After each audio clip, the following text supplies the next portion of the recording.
Magandang araw po sa inyong lahat mga kababayan at welcome back dito po sa ating munting channel Pinas News Review, kung saan re-reviewin po natin ang mga mahalagang balita dito sa Pilipinas. Mga simpleng komento sa mga issue dito sa Pinas. At ito nga mga kababayan, kapapasok lang, grabe to, PhilHealth ni Hontiveros hinatulan ng korte. Marcoleta Zonza hawak ebidensya. Yan po ang ating aalamin mga kababayan mula po rito kay Pinas News Insider. Yan, nasa description po ang full video link ng video ito. Subscribe na po kayo. At kung bago ka pa lang at di pa po nakapag-subscribe sa ating munting channel, please don't forget to subscribe.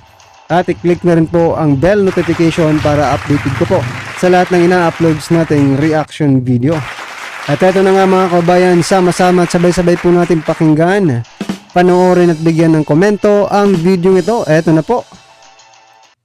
Ngayon sa social media, ang di umano'y balita. Ating news anchor ng ABS-CBN na si Jason Sa may bagong pasabog patungkol sa senadora na si Risa Hontiveros dahil Korte Suprema nagdesisyon na. Pero bago ang lahat, kung bago ka pa lamang sa aming channel, please huwag kalimutang mag-subscribe at i-click ang notification bell para mas maging updated ka palalo sa lahat pa ng bagong video na i-upload namin. At eto na nga mga kababayan, matapos ang tila pagpupumilit ni Senator Risa Hontiveros na imbestigahan at padaluhin si Pastor Apollo Kibuloy sa pagdinig sa Senado, ay tila gumanti ang kapalaran dahil muli na namang naungkat ang isyong kinakaharap nito noon sa PhilHealth dahil tila binanata nito ng SMNI consultant na si Jason Sa. Ayon pa sa kanya, magaling yan sa propaganda sa Senator Risa Hontiveros at ngayon lumabas na ang resulta. Nagkaroon na ng linaw ang Supreme Court na iligal at wala sa hulog at isa di umanong criminal act ang ginawa nila noong direktor pa ito ng PhilHealth dahil isa di umanong iligal ang pagbibigay nila ng birthday gifts sa kanilang sarili, mga Christmas bonus, certain month pay at kung ano-ano pang pay. At dagpa ni Jason Sa at pati di umano pagpapaganda nito. At kahit saang anggulo tignan, talagang hindi katanggap-tanggap ang laki ng halaga ng perang nawala sa pondo ng PhilHealth. At kung ating matatandaan noon, nila kwinisyon nila ang desisyon ng COA na mali ang paggastos nila sa pera ng PhilHealth. Kaya korte, nagbigay linaw na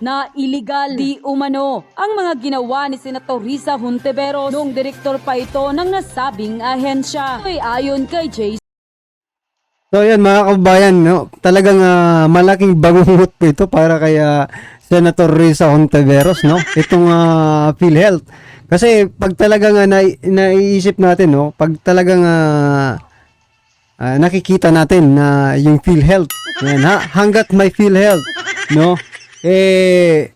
Nandyan talaga yung pangalan ni Senator Risa Hontiveros. Pero kakibat po nito yung korupsyon. Yan ito po yung mga pinagkakatiwalaan, no? Diyan sa Senado. Maging sa Kongreso. Pinagkakatiwalaan ng taong bayan. Pero bakit ganito? Bakit masasangkot sa kung ano-ano? Hindi naman kung ano-ano dahil malalaki pang malalaking pera ang sangkot. Hindi lang po ito piso ng taong bayan. Ito po ay bilyones, trilyones yata. Diba? Ganito na talaga siguro ang gobyerno natin mga kababayan, no? Pabor na pabor po. Hindi ko naman sinasabi na opinion lang po mga kababayan. Baka sakaling magkaparehas po tayo ng opinion, no? Kasi napapansin po ng ating mga kababayan, mga ka-netizens at ka-review na kung saan, no? Ang ating gobyerno ba ngayon ay ganito na? Ang ibig ko pong sabihin, may mga loko. Yeah. May mga manloloko. Mga corrupt sa ating gobyerno. Hindi naman natin sinasabing lahat, pero mayroon talaga di ba? Yung iba nga convicted na. At ito pa mga kababayan, sa kabila po ng mga issue sa ating bansa, mukhang iniisa-isa po nila yung mga big time na mga drug lords napalayain. Ito inano ko lang mga karabin natin na sinasabi ko lang po sa inyo, pero iba po ito sa topic na ito. Pero nakikita ko po kasi na parang diba? nililihis tayo sa mga issue, sa ganitong mga issue, pero sila pala may ginagawa dito. Ha? Na yung mga, di ba, Kerwin Espinosa, di ba, ano yan? O bakit may balitang na ano sa kasong drugs, ayan. Binasura po ng Korte Suprema. Di ba, nabalitaan nyo rin yan Sabi nga ng iba, inuna si Dilima. Sunod naman itong si Kerwin, baka sa susunod yung isa pa. Di ba, yung isang nagko-concert dyan sa loob ng Bilibid. Ang palayain. Hoy, anong klaseng gobyerno naman ito? Yung pinaghirapan ni Tatay Digong? Yung pinaghirapan ni Tatay Digong na mga personalidad na may pakulong. Ngayon, unti-unti nang nagsisilabasan. Nako po, anong klaseng ano na to? Ito ba ang bagong Pilipinas? Parang bumabalik tayo sa lumang Pilipinas.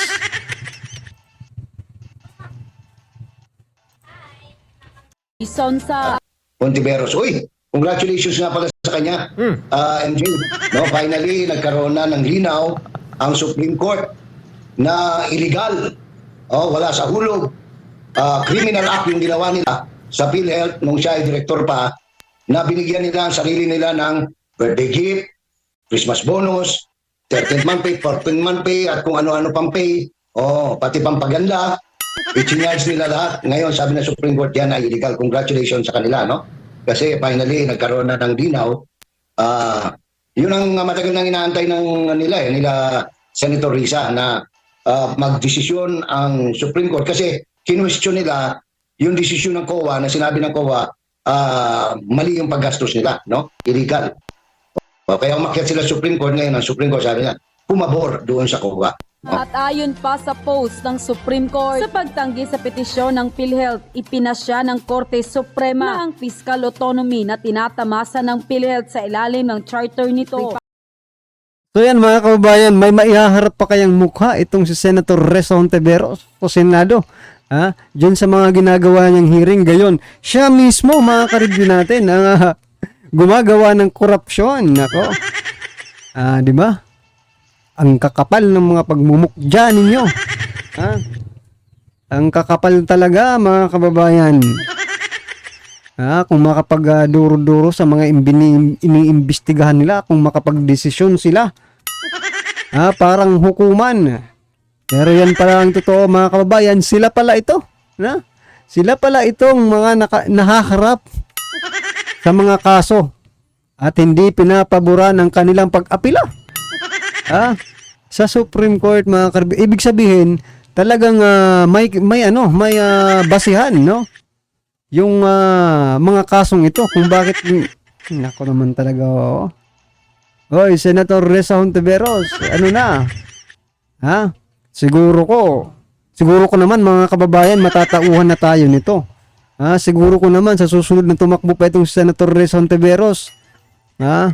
Bago po ang eleksyon, tingnan niyo po ang inyong mga PhilHealth na maalala niyo po siya. Nako po.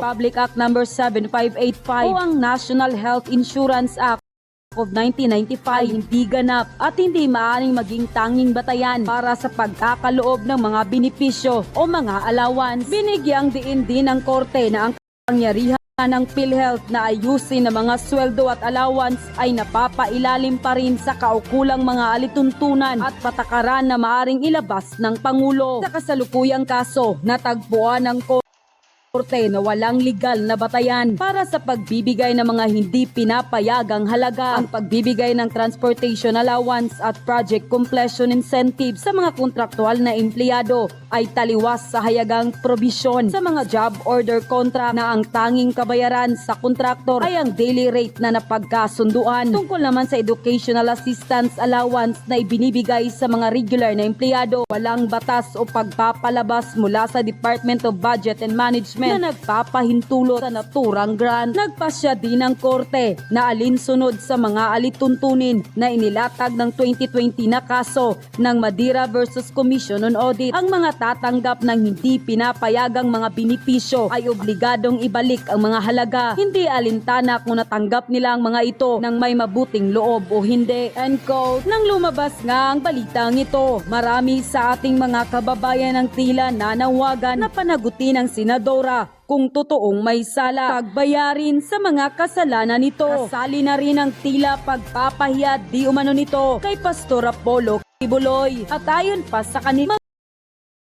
Oy, Senator Risa Ontiveros, pinababalik na. Yung mga ginawa niyong regalo sa mga sarili ninyo. Oh, regalo at kung ano-ano pa. Ha? Pampaganda, sabi ni ha? Oh, ibalik niyo na raw. Pinababalik na kasi illegal po ang ginawa ninyo. Hindi po nasa ang ayon sa batas. Di ba? Ang akala ko ba ang mga mambabatas ay sumusunod sa mga batas? Di ba? Kasi sila ang gumagawa ng batas. Dapat alam po nila ang batas. Ngayon mga kababayan, bakit po tayo mayroon Ha? Ang tanong ko lang po, bakit po may mga senador na lumalabag sa batas at nandyan pa rin nakaupo sa bilang isang senador? Di ba dapat yan ang number one ninyo? Principle in life? Diba? Bilang isang senador?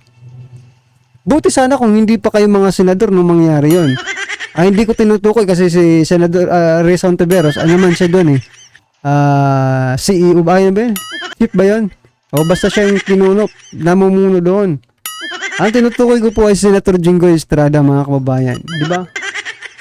Senador po si Senator Jinggoy Estrada nung ano na yan, yung kasong bribery. Di ba? Senador po siya. O di ba dapat number one principle ng pasensya na po mga kabayan kung nababanggit ko dito si Senator Jinggoy kasi parehas lang naman siguro ang pagmumuka nitong dalawa. No, Senator Jinggoy at Risa Ontiveros. Diba? Parehas lang ang kulay nito. Ang sinasabi ko po mga kabayan ay dapat number one principle nila bilang isang taga-serbisyo ng publiko. Sundin ang mga batas.